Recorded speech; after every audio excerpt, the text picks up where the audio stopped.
Welcome into the February 9th edition of the Locked On Leafs podcast. It's Mike DiStefano and Dave Morassutti with you. On today's show, we're looking at three storylines that will be tracking the final 30 games for the Maple Leafs down the stretch. So let's not waste any time, Dave. Let's get right into it. You listen to Locked On Leafs podcast, part of the Locked On Podcast Network.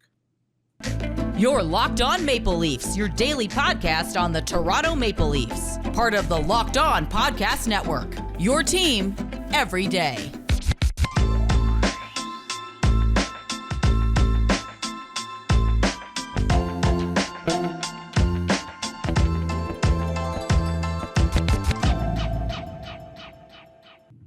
Hello and welcome into the Locked On Leafs podcast, your one-stop shop for all things Leafs. I'm your host, Mike DiStefano from TSN 1050 Toronto Radio, also known as Al's brother on TSN's Overdrive and TSN 1050's Leafs Lunch. Joining me, it's my co-host, Dave Morassutti from Sportsnet, also a writer for the NHL PA. Locked On Leafs, a daily Maple Leaf-centric podcast, so make sure you find us wherever you get your podcasts from, also up on YouTube as well. If you could subscribe, that'd be fantastic. We put out new content each and every day, Monday through Friday. It's all Leafs all the time here in the Locked On Leafs pod. And this podcast is brought to you by the FanDuel Sportsbook. It's the official sportsbook of the Locked On Network. Make every moment more. Visit FanDuel.com/LockedOn today to get started. All right, Dave, what's going on, pal? How you doing? How's it's been a bit of a dry week in terms of Maple Leafs news. How you been keeping busy? No games to watch from a Leafs perspective. You watched a little bit of what else is going on in the hockey world, at least? Yep, a bit of that. Catching up on some HBO shows that I've HBO's got some incredible stuff. Would you like to elaborate? I finally watched that Lakers series that they put together with John C. Reilly. Oh, I haven't seen that yet. I heard it's really good though. It's pretty good. It's not. I mean, you kind of have to take.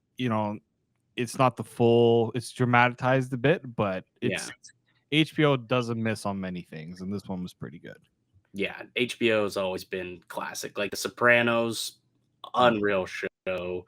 Entourage, Billions. I love Billions. That's a good one that's still kicking around. Yeah, that's a really good one as well. Like there's HBO does it right. That's why you got to pay extra for the HBO. Was it HBO? HBO's done some hockey stuff too, haven't they? Have they done some? Maybe not. They maybe have.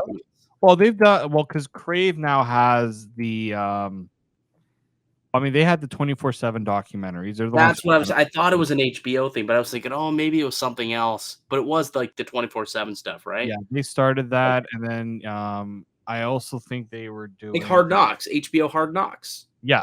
I think it was HBO. No, Hard Knocks is the NFL one. Yeah. HBO 24/7 is like their Road to the Winter Classic. That's what it was. Yes, and Brucey Boudreau let go about 67 F-bombs, and it was fantastic to watch. Yes, I do recall that. I used to be a sucker for watching Hard Knocks, though, like their football ones. It's so impressive that they make preseason football so compelling. Yes. Like incredibly compelling, because it's not really, if you're just like a fair weather fan, but even like regular fair weather fans really get into it. They do a really good job. So I guess spending time catching up on your HBO shows, it's not a bad way to spend the week. I've been watching a lot of hockey. There's been some really good hockey out of the gate. Like the last couple of days, things have been chippy. Like there was that Calgary Rangers game the other day that we talked about. That was a terrific game. And then Detroit and Edmonton got a little chippy the other night. And, we haven't seen the Maple Leafs yet, but hopefully they can come out with a little bit more punch when they get back in action, which they will. I guess tomorrow, right? By the time this is out, it'll be tomorrow. They get the back-to-back against the Columbus Blue Jackets, and the final stretch run is here, Dave. After the All-Star break, 52 games in the books, 30 games to go. And what we're going to do on today's show is we're going to look at the three storylines that we'll be tracking the rest of the way, essentially. So that's what today's podcast is going to be about. And I think you'd be silly to not have the number one storyline to be tracking is Auston Matthews and the injury situation there, right? Right knee sprain a couple of weeks ago, and they said he was going to be out for a minimum 3 weeks. Thursday is the first day that the team's allowed to report and practice since the All-Star break, so we'll probably get an update tomorrow, I would assume, on Auston Matthews and find out where he's at once the doctors get in there and take a look and see if he's still on pace to play after that 3 weeks, which would be next Friday or Saturday, I believe. It would be the 10th. I think the 18th is technically that 3-week timeline. So we'll see. But definitely his injury and how that impacts him and see if he can rebound from not a bad first half, but one where the production wasn't quite what was expected given he just came off a 60-goal campaign. So I think a lot of eyes are going to be on Auston Matthews the rest of the way. Yeah, I mean, he's not having the season that we were expecting coming off a 60-goal year, right? So when you look at all of that, and the injury is one that I wouldn't say it's the same as Morgan Riley's because Morgan Riley's kept him out a really long time, but it's still a knee injury. It is something that's going to hamper him, right? Most likely, it was an ideal time. I mean, there's no ideal time to have the injury, but it came at an ideal point in the season because of the break and the bye. So hopefully that allowed him the chance to just get to kind of reset, because I think he needs a little bit of a reset to get back to that level that he was at last season. Yeah, and I think 3 weeks off should be more than enough to rest that body. I mean, we saw what he did when he had 2 games off earlier this season when he, had that undisclosed injury and then had a little bit of the sniffles when he woke up the next day in Detroit and he'd sat out for those 2 games. And then he came back and played extremely well in the following games after that. So hopefully we can see a similar thing with Auston Matthews where the final 25 games or so, he goes on a tear, an absolute tear. And then come playoffs, he's rolling and he's in midseason form.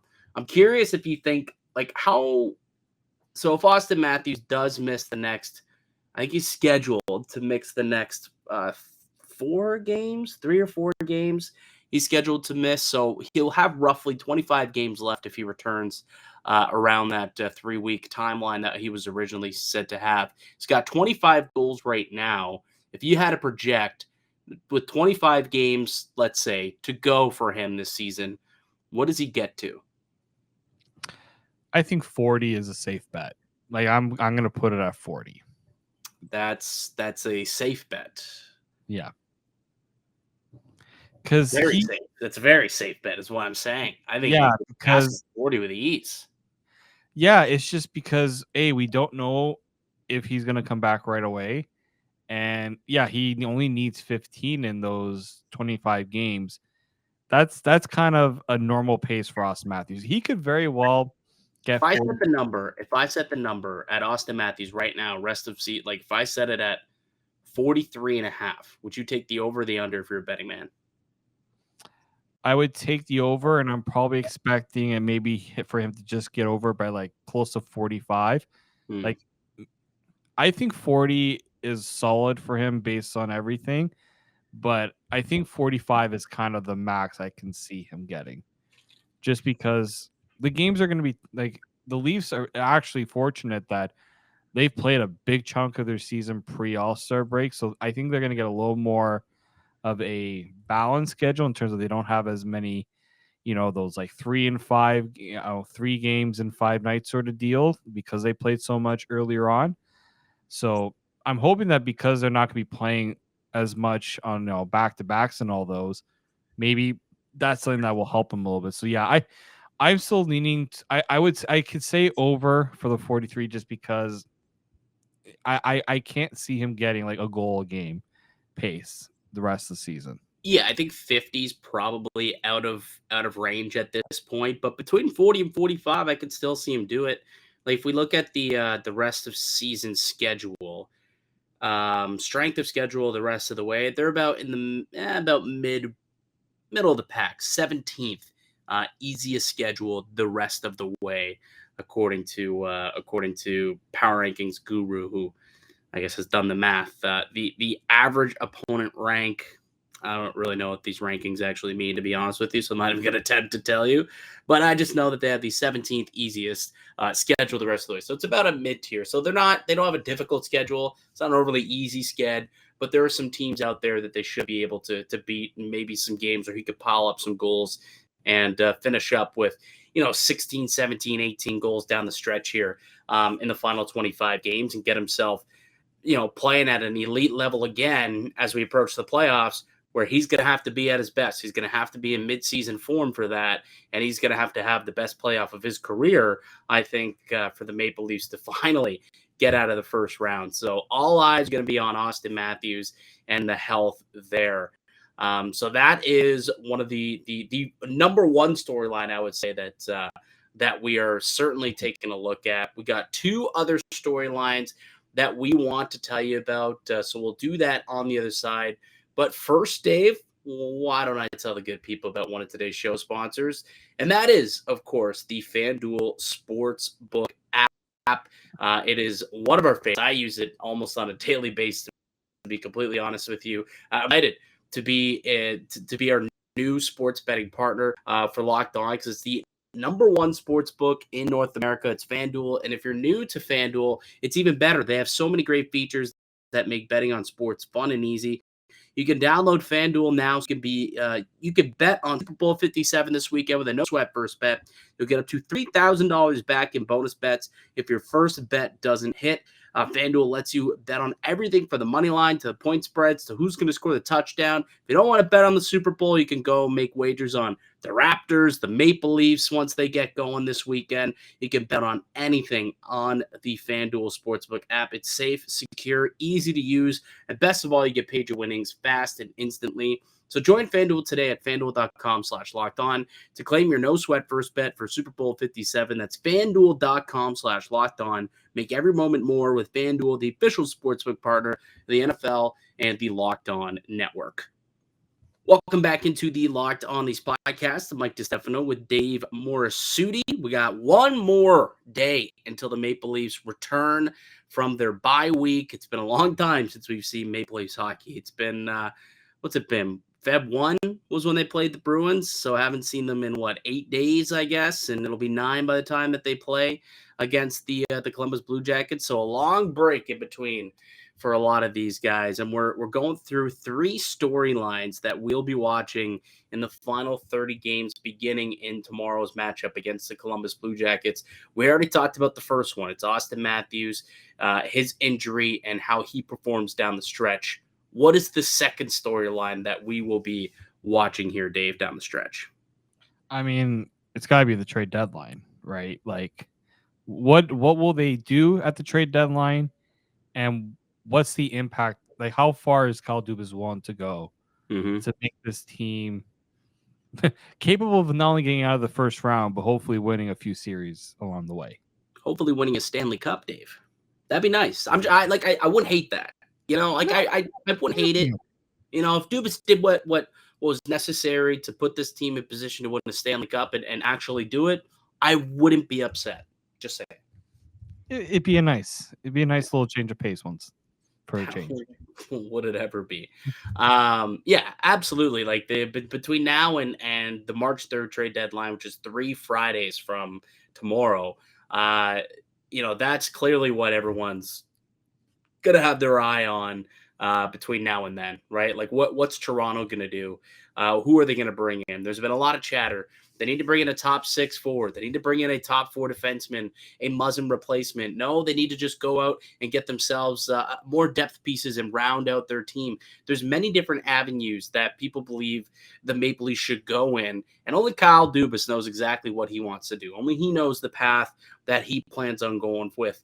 I'm curious, though, Dave. Like, we've chatted about it a little bit here and there, but I'm curious because my answer probably flip-flops like every other day and what I think the Maple Leafs should do at the deadline. Like, where are you at right now with where you would go if you had the cards, if you were the general manager, put your cap on, the GM cap? How are you trying to execute the trade deadline if you're the Maple Leafs GM? I think you got to make sure you're prioritizing that upgrade in the top 6, because when you look at what the other teams have to offer in terms of, top to bottom scoring, I think the Leafs need a little bit of a bump there. Someone that it's going to be hard to find someone that's a known playoff performer, but I think you need to find someone that's going to be able to chip in and bring something different. I think there's an ingredient missing here, and I think that's got to be the top priority. And then I still think try to add a depth defenseman, someone that, you know, preferably can play on the penalty kill. I think they could use just another body there, because if you lose a TJ Brody again, it's not pretty, because then Justin Hall, Mark Giordano have to take even more responsibilities that we saw, and that didn't go so well when TJ Brody was out. No. I know a lot of people were talking about how Morgan Riley's return kind of screwed up the defense. I think TJ Brody's injury had a little bit to do with that as well. Yeah, probably had something to do with it. I would imagine. So you're still on the forward train, huh? Yeah. I'm starting to teeter back into the defensive market, man. I really, really am. I think if I were the general manager of the Toronto Maple Leafs and I'm looking at this team, I don't like. I think the Maple Leafs top 6, more so their top 4. I think they can go toe to toe with any core 4 around the league. Pick anyone, right? Tampa, Boston, Colorado. Like, you pick it. I think they could compete. The 4, the core 4 guys. So they should be able to produce enough on their own if they produce up to expectation. That has not been the case over the last few seasons. And I'm not so sure that adding a top 6 player is going to magically make everybody else score. Like, at the end of the day, those guys got to score to help this team win. But where I do think they're going to need help in the playoffs is on the back end, who can eat a lot of minutes, play in their own end, and make it difficult for opposing teams who want to make it difficult for your goaltender. We don't know who the goalie's going to be. Might talk about that in a couple of minutes. Hint, hint, nudge, nudge. But whoever it is, you know that it's going to be busy in front of the crease, as it typically is in the playoffs. A lot of garbage goals where guys just go to the net, bang out rebounds, get a greasy goal off a skate or a shin pad. Like, that's how a lot of these goals are scored. 80% of the goals are scored from the inner slot in the NHL. If you could get a guy who can box people out and make sure that dudes like Corey Perry and Pat Maroon and Nick Paul and Braden Point don't go there, or make it difficult to go there, or don't make you not want to go into those areas, that's where I'm starting to lean right now. And a couple of guys that come to mind, we've talked about Luke Shen as a potential player from the Vancouver Canucks, a nice reunion with him. He's someone who could come in and he could potentially do that from a depth perspective. I've talked about Connor Murphy, who's a big player. We've talked about Gavrikov, who's a similar type of guy that I'm talking about. Jake McCabe's name has been brought up a whole bunch. An interesting name that was brought to my attention too from the San Jose Sharks, it was Mike Kelly of Clearsight Analytics, and then also from the NHL Network.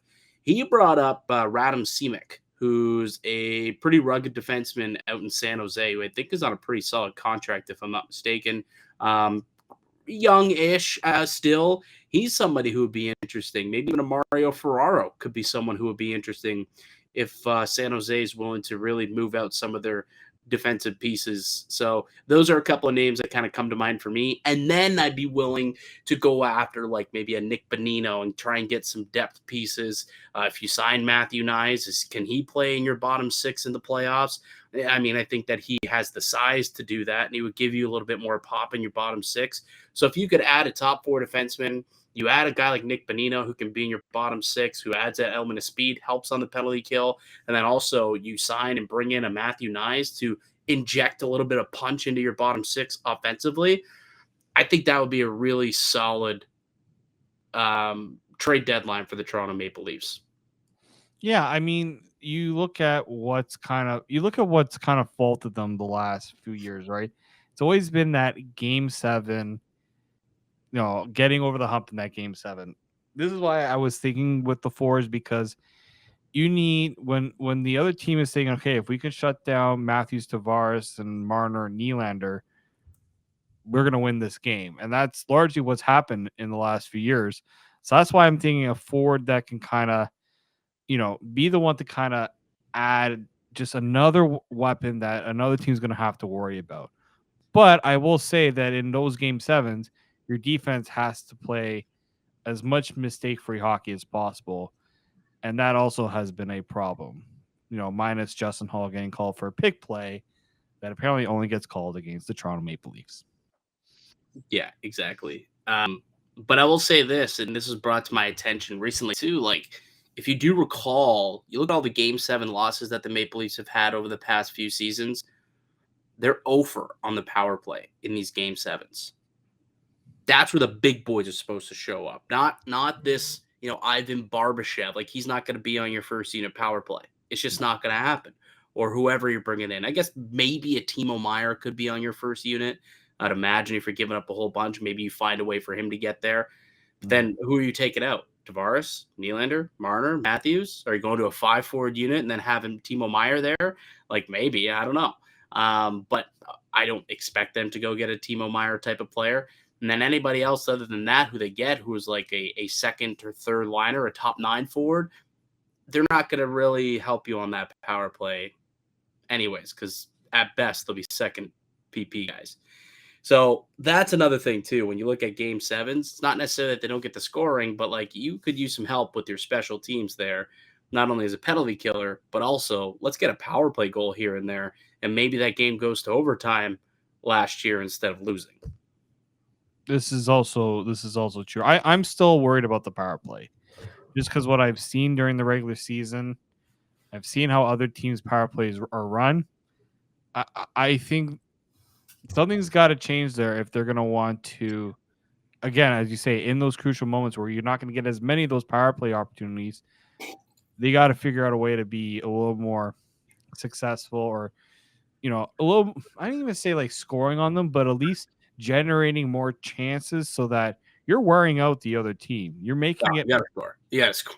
I mean, you gotta score, but you also have to make sure that you're not wasting the whole 2 minutes because you're not able to get chances on net either. Yeah, you don't want to spend the whole time reloading because you can't break in. Like if you realize after the second time that they're being stingy and not letting you break in, do something different. Chuck it in and go after and get the puck, right? Like that's something that Toronto also, they need to, situational hockey, when they need to just establish zone possession, like chip it in and go after it sometimes. And that's also what kind of those depth heavy guys can do for you also. Like that's kind of what their game is. All right. So yeah, the trade deadline and what they're going to do there. Clearly another major storyline that we're going to be following over the next 3 weeks as the final stretch here progresses for the Maple Leafs. But we got one more storyline that we will be following from here on out, and we will tell you what that is on the other side. But first, Dave, how about a word from one of today's show sponsors? Yep, and that is Built Bar. If you are looking for a delicious treat, but don't want all the fat and the calories, you gotta try a Built Bar. What makes Built Bar so good? Well, for starters, they are covered in 100% real chocolate. Yep, I said it, 100% real chocolate, and they come with unbelievable flavors like churro, peanut butter brownie, coconut almond, cookies and cream, chocolate chip cookie dough. I could go on. There are just so many good flavors out there. And I'm not sure how they do it, but these taste like candy bars while maintaining amazing macros. And they're actually healthier than a lot of candy bars because they only have 130 calories, roughly 4 to 6 grams of sugar, and a whopping 17 grams of protein, just to give you that little bit more of energy for your day. And now you don't need to wait around to get a box. For years, they've been talking about trying to get built into retail stores, and now you can get them at your local Walmart or Sam's Club in the States. That's right. Head to your nearest Walmart today. Go to the pharmacy section and grab yourself a box of Built Bars. You can pick up a 4-bar box of cookies and cream, double chocolate, or coconut puffs. If you're at Sam's Club, run in, grab a 13-bar box with hit flavors like brownie batter and churro. You can thank me later. Those of you who want to get it online, don't worry. Built still got that great promo code. Go to built.com and use promo code LOCKEDON15 to get 15% off your order. So that is promo code LOCKEDON15, and you'll get 15% off your order at builtbar.com. Welcome back into the Locked On At Least podcast. Mike DiStefano and Dave Morassutti. I want to do a little bit of a roll call here. I'm curious where everybody's from. All right. If you've made it this far in the video, comment below where you guys are from. Because I'm curious how many people are in the city of Toronto and then how many are outside of the city. Because we talked about potentially doing a watch party potentially at some bar in the city. And I want to know how many people who watch this show religiously are actually in the city and would be able to come out. So this is a way for me to kind of figure out how much interest there would be there based on how many people, how many listeners are in the city itself. So leave a comment down below. Let us know, first of all, some of your thoughts on the team, some of your thoughts on what we've had to say today, whether you go in a different direction in the trade deadline, whether you have a different thought when it comes to what you're watching for in the final 30 games. And then let us know where you are commenting from. If you're from Toronto, if you're from Mississauga, if you're from Ottawa, if you're from England. I know we got a lot of UK listeners as well. From Japan, actually. We got we got a great listener who said that he listens every day from Japan. Shout out to you. Appreciate that. Thank you so much. So we got listeners all around the world, but I'm curious how many we have here in the GTA compared to, internationally. So comment down below. I'd be curious to see where you guys are listening from. So we got the final storyline, or one of the final storylines. I'm sure there's a whole bunch that we could have come up with that we'll be tracking, but I think the third storyline that I think we got to talk about here, that we will certainly be tracking the rest of the way, is the goalie situation. Right, the goaltending tandem, whether if it's both performance and health of Samsonov and Matt Murray. So, there's a lot going on here with the goaltending. I think you can even throw maybe a Joseph Woll into the mix here. Could Joseph Woll have to play some games here down the stretch if Matt Murray's not good to go? I think we'll get more information on that ankle flare-up. For those who are listening, did little quotations, ankle flare-up. We should get an update again in practice tomorrow, but I'm not expecting him to be ready to go this weekend. Are you? Yeah, I would say so. You're expecting him to be ready to go? I think that it wouldn't surprise me if he was out there and he was a possibility. No, so the exact same situation we had 2 weeks ago? Yeah, I'm thinking that. Yeah. So you have no faith, essentially, is what you're saying. My faith is it's not like I don't have faith, but my faith has been taken to the cleaners a little bit here. Dog, there's not much trust there right now when it comes to that guy. I need to see him not at morning skate, not even at the pregame skate, until puck drop, and he's in between the pipes. I'm still not going to believe that he's starting a game next time he goes out there until puck drop, until he registers at least a second of ice time during the game. And I won't believe that he's going to be starting until that happens. On a more serious note, though, I've kind of been thinking about this a little bit. We've chatted about Joseph Woll and the terrific season that he's having in the AHL. He's 13-1 with a .928 save percentage. And the Leafs are really, really high on him. He's a good technical goaltender. He's 24 at this point. He's a third-round pick back in 2016. He's been through that development curve and that development process. And he's getting to a point where next year he's not waiver eligible. So he's going to have to clear waivers if they're going to want to send him down. If I were the Maple Leafs, I might get in Murray's ear and be like, hey, man, take a month. Take a month. Your ankle's worse than you think. Okay, it's worse than you think. Just take a month, and to get a little sniff at what Joe Woll could do, because maybe he can factor into a tandem situation next year. But you're only going to find that out if you let him play in NHL games. Yeah, and I want to see how is the Leafs development system now when it comes to goaltenders, because they've added a bunch of goaltenders. No, the last offseason, Joe Woll is the only remaining in terms of draft prospect that's here after Ian Scott's. Unfortunately, he had his injury issues, so he's gone. They got a few goalies out in Europe and in Russia. So Joe Woll is the most immediate prospect that comes to mind for me that I want to finally see them develop a goaltender, right? Because they constantly have to go out and trade for one. Whether it was Frederick Anderson, Jack Campbell, signed Peter Mrazek to that now looks like the most asinine contract you could give to a guy who's had his injury issues and trust issues to play actual in well. And then you got the Ottawa Senators saying, please take Matt Murray for us. We'll give you a 3rd-round pick and take money. Doesn't that they doubled down? Like Dubas literally doubled down on that situation, flubbed up on Peter Mrazek and said, okay, let's move this money out and then bring in Matt Murray. Just doubled down, and it's the exact same situation that Mrazek was a season ago. It's really.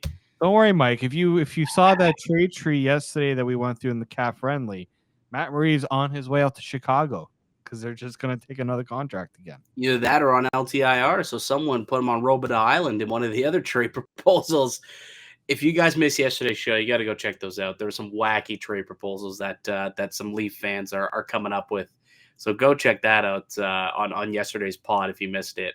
But I think from a positive perspective, at least, Ilya Samsonov is somebody who is gaining trust, I think, from me.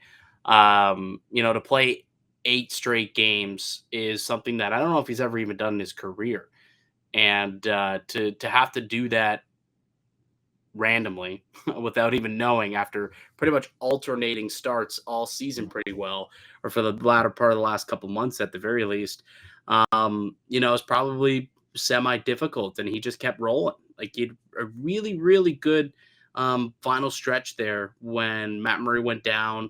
I guess when he got pulled in that Florida game, came in, didn't allow a single goal, allowed them to come back, get the win, and then kind of went on a roll from there, right? So, he's been playing some really good goal up, take away the Ottawa game, and then what he gave up, I think the Boston game, he gave up some like 4 or 5 goals too. I think they lost like 5-2 Boston. So they gave up a few goals to the Boston Bruins as well. But, I mean, that's after 8 straight starts. So, I mean, he was probably tired and had one eye on Cabo or wherever he went for the All-Star break. But he is somebody who, I think has earned a lot more starts. He's earned the 1A when it comes to talking about this tandem. And, I'll be curious to see if he can continue the strong play down the stretch. You can't just play well for the first 2/3 of the season. You got to keep it going. And then what can he do come playoff time? But so far, so good with Ilya Samsonov. So that's been a positive. He took 2 big swings, Kyle Dubas did. So, yeah, we'll poke fun at the swing he took on Matt Murray, but he also took an equally risky swing on Ilya Samsonov. One's worked out, one hasn't. So we'll see. We'll see what happens through the final 30 games before we can really give a full analysis and a full breakdown on how those goalie gamble is the word I'm looking for, trying to spit out there. The goalie gamble worked out for Kyle Dubas. Is there an honorable mention? Something else that you want to mention that you're kind of keeping an eye on, seeing how things progress through the last 30 games? We kind of brought up special teams. Can they get the special teams in order over the course of his last 30 games? Morgan Riley, he's got to be someone you got to be watching, actually. Had kind of a tough start to the season. Finally scored a goal right ahead of the All-Star break. And now coming out of it with TJ Brody back in the fold, they've had a nice, 9-day layoff where they could rest up their bodies. I'm hoping that he can also have a big second half surge and get himself playing like a top pair defenseman that he's being paid to be.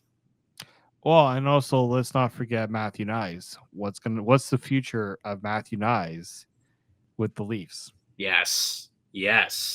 So I expect for him to have a deep run with Minnesota. They're like, I think the number 1 team in the country, if not one of the top teams in the country.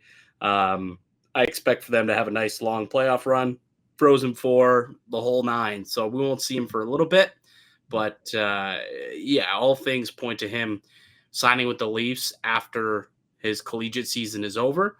And then what can this kid do? There's a lot of pressure on him. He also could be traded. I guess, which would take away some of the luster of his post collegiate career. But if he does stick around, what does he got?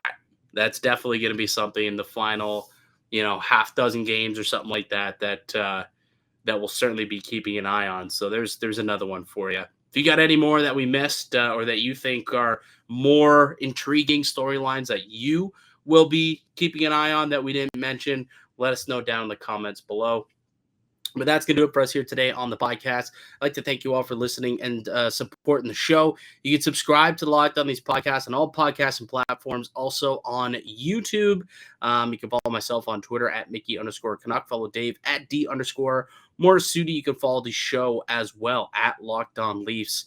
We'll be back with another episode tomorrow. We finally got a game to tee up, so we'll preview that one. It's a back-to-back against the Columbus Blue Jackets. We'll tee up both games as we head into the weekend. So excited for that. Please return tomorrow for that podcast. But until then, keep it locked right here on Locked On Leafs.